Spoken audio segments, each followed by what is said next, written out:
Hello everyone, welcome back. Today we're going to be looking at IB Chemistry, the new specification 2025.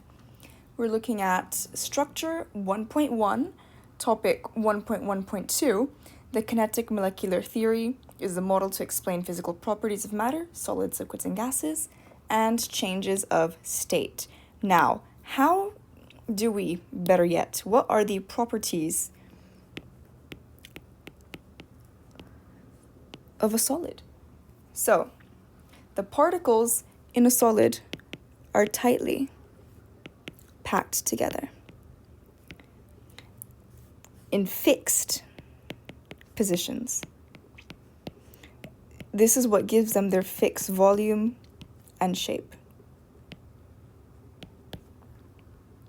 Differently, you got your liquids, where particles are fairly close to each other, but they don't have a fixed shape. Particles are free to move,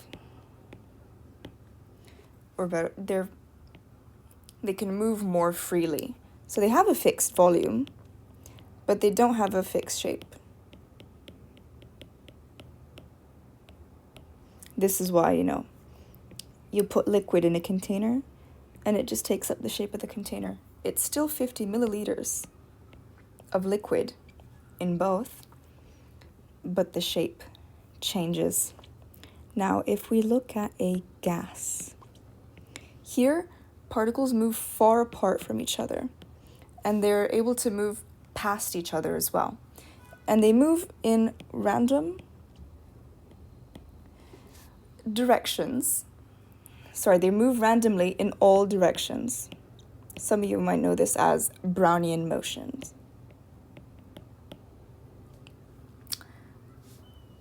Now this means it has no fixed volume or shape.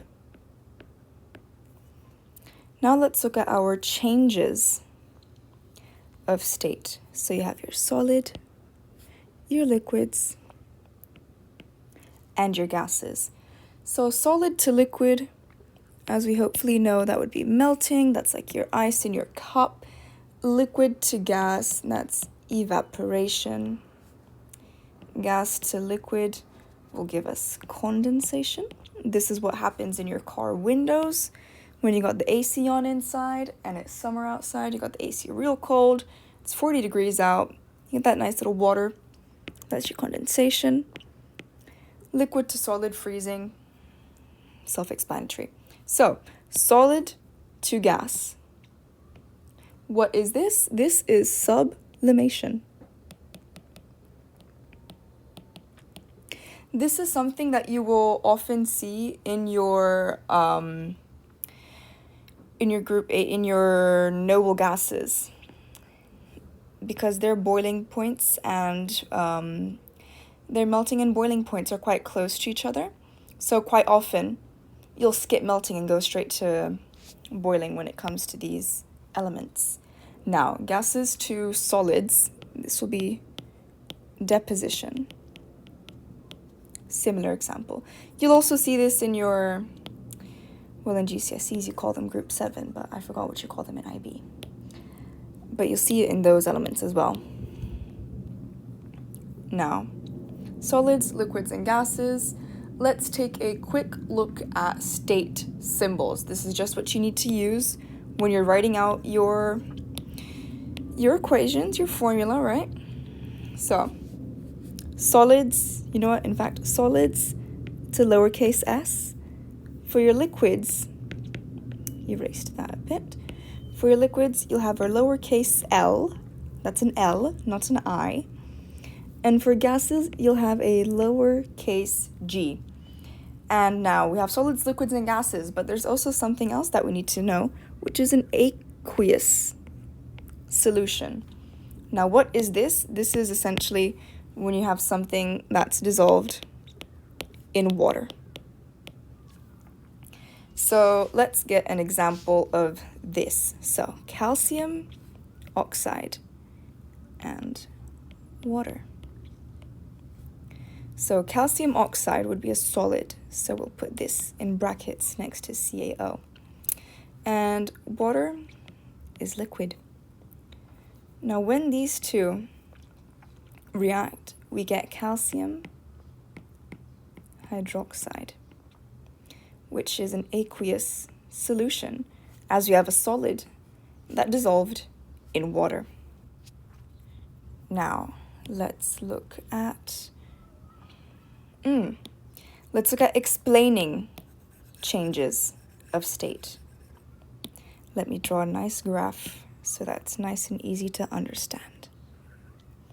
So here on the x-axis, we'll have our time. And here on our y, that is a horrendous y-axis, let's just say that is our temperature. So let's take another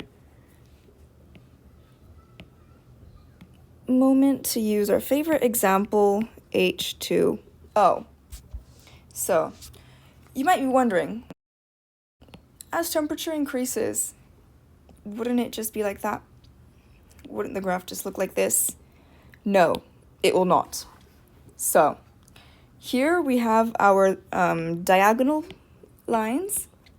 Now, if we were asked to explain this, what's happening here is that the particles are gaining kinetic energy.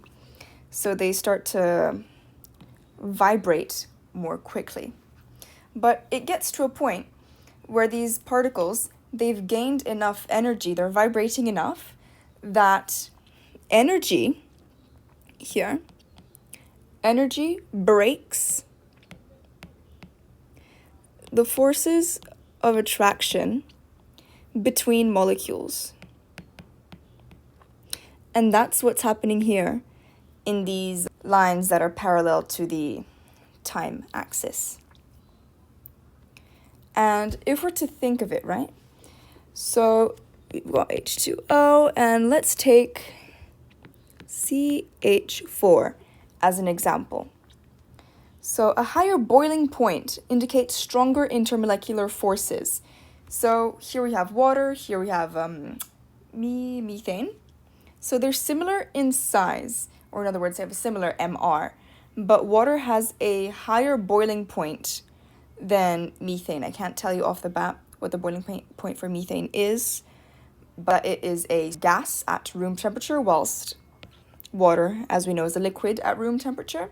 So this means that water has stronger intermolecular forces than methane does. And this is something that has to do with hydrogen bonding, which is something that we get into later on into the course. Now, finally, something that we need to know about in this specific little section of what? What is this? Structure, yeah, is kinetic molecular theory. Now, this is something that I previously touched upon in the previous video 1.1.1, where we looked at the particle model of matter and we looked at the kinetic molecular theory in terms of gases. But now, kinetic molecular theory, what is this? So, this predicts that gas pressure is directly proportional to the number of particles and their average speed. I need to learn the symbols for all these things again. This also predicts that the gas volume of a gas, this is gas as well, by the way. So the volume of a gas is inversely proportional to its pressure.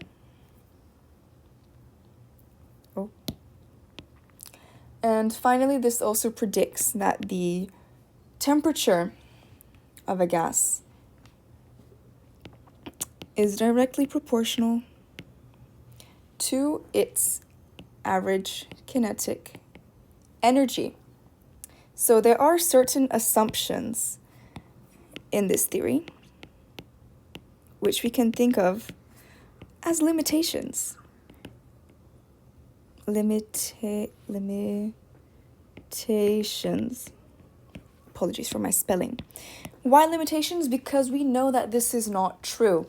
So the first assumption that this theory makes is that particles in a gas don't interact with each other, which we know is not true.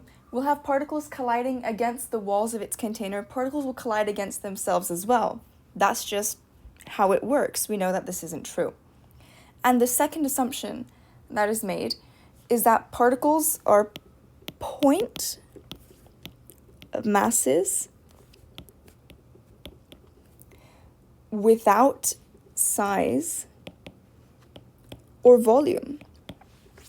And we also know that this isn't true because we simply know that this is not true. Regardless, the kinetic molecular theory is useful to help us understand. It's useful to help us understand the behavior of matter at a molecular level. So matter's behavior at the molecular level. And I believe that that is everything for 1.1.2. Thank you for coming along. Hope that was useful. Have a great day.